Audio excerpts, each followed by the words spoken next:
కోయ ఎల్లమ్మ తల్లి జ్యోతిషాలయం. విద్య, ఉద్యోగం, వ్యాపారం, ప్రేమించిన వారు దూరం అవడం, భార్యాభర్తల మధ్య గొడవలు, అత్త కోడళ్ల మధ్య మనస్పర్ధలు, కుటుంబ సమస్యలు, ఆర్థిక సమస్యలు, పెళ్లి కుదరకపోవడం, సంతానం ఆలస్యం కావడం, స్త్రీ పురుష వశీకరణం, చెడు ప్రయోగ నివారణ మొదలగు ఎటువంటి సమస్యలకైనా పరిష్కారం చూపగలరు.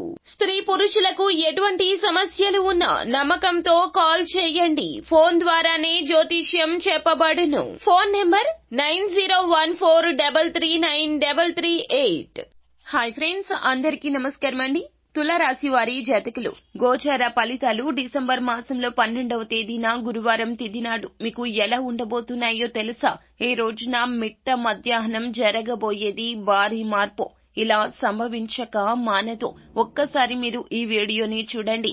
ఎటువంటి మార్పు మీ జీవితంలో ఈ రోజున మిట్ట మధ్యాహ్నం కలగబోతుందో తెలిస్తే గనక షాక్ అయిపోతారు మీరు. అసలు ఈ రోజున ఎలా ఉండబోతుంది, ఏం జరగబోతుంది తెలుసుకోవాలి అనుకుంటే గనక వీడియోని మీరు పూర్తిగా చూడాల్సిందే. అప్పుడే మేము ఏం చెప్పబోతున్నామో మీకు అర్థమవుతుంది. వీడియో గనక మీకు నచ్చినట్లయితే గనక లైక్ చేయండి. మీ లైక్ మాకెంతో సపోర్ట్ అండ్ ఎంకరేజ్మెంట్ గా ఉంటుంది. ఇక ఆలస్యం చేయకుండా వీడియోలోకి వచ్చేద్దాం. ఈ రోజున ఈ రాశి వారు చిరాకు పడుతూనే నిద్రలేస్తారు. గోచారం ప్రకారం దాదాపుగా మధ్యాహ్నం 12 గంటల వరకు కూడా చిరాకుగానే నడుస్తూ ఉంటుంది. అందుకే ఎటువంటి ముఖ్యమైన కార్యక్రమాలు ఉన్నా సరే మధ్యాహ్నం 12 గంటల తర్వాతనే ప్లాన్ చేసుకోండి. ప్రయాణాలు వాయిదా వేసుకోవాల్సిన స్థితిగతులు కనిపిస్తున్నాయి.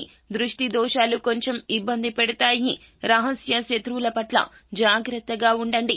మామూలుగా అయితే ఈ రోజున ఆర్థిక పరమైన వ్యవహారాలు, అప్పులు చేయడం మరియు తీసుకోవడం లాంటివి, బంగారం కొదువ పెట్టడాల్లో డాక్టర్ను సంప్రదించి పెద్దవారిని కలవడము, భూముల క్రయ విక్రయాలకు సంబంధించి తుది నిర్ణయాలు తీసుకోవడం, ఫిర్యాదులు చేయడానికి చేసే ప్రయత్నాలు, కీలకమైన చర్చల్లో పాలు పంచుకోవడానికి, మీటింగ్స్ కు హాజరు కావడానికి, ముఖ్యమైన వస్తువులు కొనుగోలు చేయడానికి, కీలకమైన లావాదేవీలకు, ఇలాంటి వ్యవహారాలు అన్నింటికీ కూడాను మిట్ట మధ్యాహ్నం 12 గంటల తర్వాతనే సక్సెస్ అవుతుంది.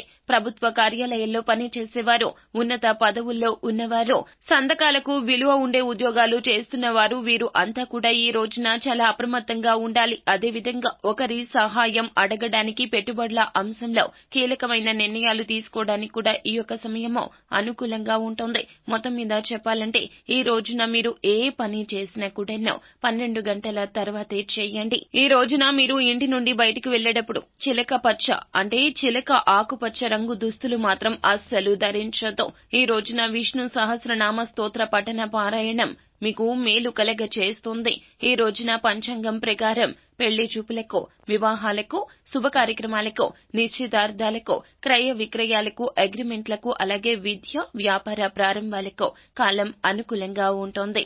ఈ రోజున మీరు చేసే పనులు విజయవంతం కావాలంటే ఆవుకు ఆకుకూరలు గాని లేదా పచ్చగడ్డిని కానీ తినిపించి ఆ తర్వాత దినచర్యను ప్రారంభం చేయండి. ఖచ్చితంగా అంతా శుభమే కలుగుతుంది. సో ఫ్రెండ్స్, చూశారు కదా ఈ రోజున ఈ రాశి జాతకులకు ఎలా ఉండబోతుందో, ఎటువంటి ఫలితాలు కలగబోతున్నాయో, మిట్ట మధ్యాహ్నం కలిగే భారీ మార్పులు ఏమిటో. కావున మీరు ప్రతి విషయంలో ఆచితూచి వ్యవహరించండి. ఏ పని చేద్దాము అనుకున్నా కూడా పూర్తి విచక్షణతోనే చేయండి. కన్ఫ్యూజన్ తో ఉంటే గనక ఖచ్చితంగా పెద్దల సలహాను పాటించండి. లేదా జీవిత భాగస్వామితో కలిసి కూర్చొని చర్చించి నిర్ణయాలు తీసుకోండి. సో ఫ్రెండ్స్, చూశారు కదా ఈ వీడియో గనక మీకు నచ్చినట్లయితే గనక లైక్ చేయండి. మరిన్ని వీడియోస్ కోసం మా ఛానల్ ని సబ్స్క్రైబ్ చేసుకుని పక్కనే ఉన్న బెల్ ఐకాన్ లో ఆల్ టాప్ చేయడాన్ని మాత్రం అస్సలు మీరు మర్చిపోవద్దు. Thank you.